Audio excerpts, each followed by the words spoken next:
Hey guys, welcome to another episode of Anime Talk. And I know, this is the 5th Lost Girls themed video, but I promise it's the last one. For now. I actually felt the need to make this video because I noticed even after my review for this wonderful God-sent OVA, many of you were still rather confused on the concept of the butterfly effect. At first, I was pretty confused at this since it's a pretty popular concept in media this day and age. We have especially seen a lot of it in video games, games like Life is Strange and Until Dawn. But then I understood where the confusion is coming from, and it's because Lost Girls presents the butterfly effect in a very different manner than we mostly know it as. The butterfly effect itself may seem complicated at first, but it really isn't that hard to understand once it's properly explained.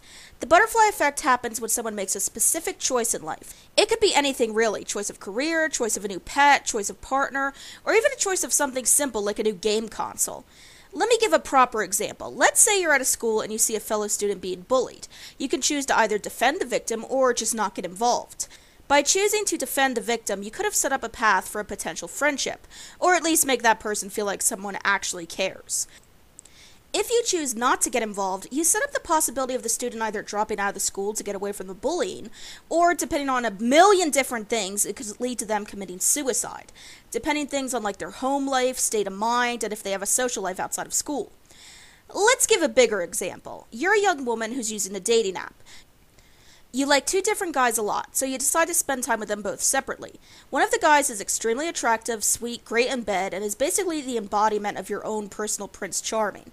Though he may say some things that seem a little off, or you caught him in a few lies, or perhaps he's shown signs of cheating on you. Maybe he even hit you once or twice. But you ignore all these warning signs since he's so perfect otherwise. The other guy is sweet and clearly cares about you, but he's a bit slow and dim-witted, and his jokes are terrible. He's also not that great in bed. Now, if you choose to marry the so-called perfect man, a few years later you're stuck in a miserable marriage with a cheating, possibly abusive husband. If you choose to marry the other man, you could be in an imperfect yet loving relationship. In other words, when you make a choice, big or small, you have to trust your gut and be wise in your choices. Or it could affect the rest of your very life. Games like Life is Strange and Until Dawn rely on the butterfly effect for the choices you make in the game, so that the game can be tailored and your choices actually matter. They heavily rely on this formula I just described. It doesn't have to be big choices either. The butterfly effect relies heavily on small choices. In Life is Strange, instantly after a blue butterfly appears in front of Max, she is given the choice to either pull the fire alarm or let Chloe be shot. One thing Life is Strange does is they give Max time-traveling powers, allowing her to go back in time many times, and it allows the player to see every path Max could go on depending on her choices. In Until Dawn, if you choose to enact the explosive too early as Sam, you pretty much kill any remaining survivors of the group, but if you wait, you can save everyone. To put it simply, the butterfly effect is a series of paths one can take in life depending on their choices made by them, or by people around their life. But that is exactly where the confusion comes in with Lost Girls, because, really, what did Mikasa do differently? That's right, pretty much nothing. In both Lost Girls and in the anime, nothing is done differently to prevent the human traffickers from arriving. At least, nothing is done by Mikasa herself. But we have to remember, Mikasa is a child here, and children are not in total control of their paths of life. The adults in their life are their parents. So that begs the question, what did Mikasa's parents do in this timeline to prevent the kidnappers from murdering them? Well, first we need to consider this much. Mikasa's mother and Mikasa herself are extremely important. They are practically royalty, and both members of the Azumabito family. Not only are they seemingly the last Asians, but Mikasa's father is an Ackerman. Ackermans and Asians are the two nations of people that were shunned and driven out by the royal family. So it makes perfect sense why Mikasa's family would be so isolated, hiding in a cabin in the woods. It also seems like they never go into town, for the sake of remaining safe. But there's one small problem. In Lost Girls, not only do the Ackermans feel safe moving to town closer to Dr. Jaeger, but they are completely fine with sending their only daughter all by herself by ferry from the forest to Shiganshia. And even stranger, Mikasa's appearance doesn't catch anyone's attention in this timeline when she visits Eren. Not even the masked man comments on it.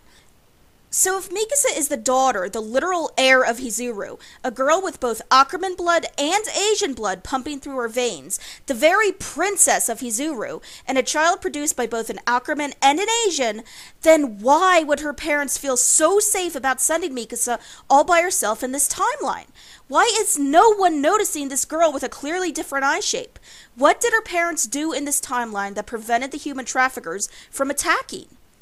Well, I have two different answers for you. The first one is, it's possible that because the Ackerman family have been getting by so well in hiding, they started to finally grow relaxed and even a bit cocky that they were safe. Perhaps they also figured Mikasa being with Eren and Dr. Jaeger was an extra sense of security.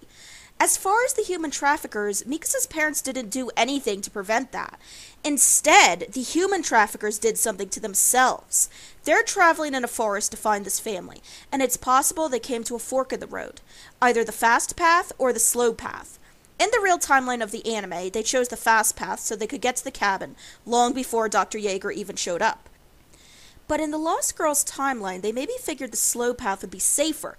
Perhaps the terrain was more stable, or they could have just gotten lost and not known which path was which. Either way, the path they took in Lost Girls led to their deaths by the pack of wolves. However, let me give my second and more likely to be true answer. The explanation I just came up with adds up perfectly, except for one thing.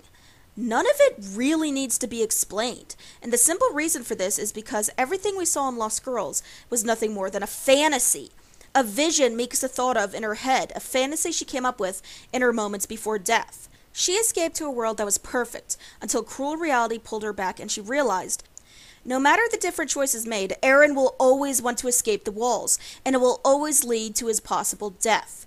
Keep in mind this is not about Amir's curse. Mikasa had this vision when she was under the assumption Eren was dead back in season 1 of the anime. With the butterfly effect, you can change the outcome of things depending on your own actions, but you can't change someone's dreams and desires. It wouldn't matter if Mikasa got a time machine and traveled back over 1,000,000 times. She wouldn't be able to change Eren's desire. It would be like Eren trying to change Mikasa's desire to stay by his side.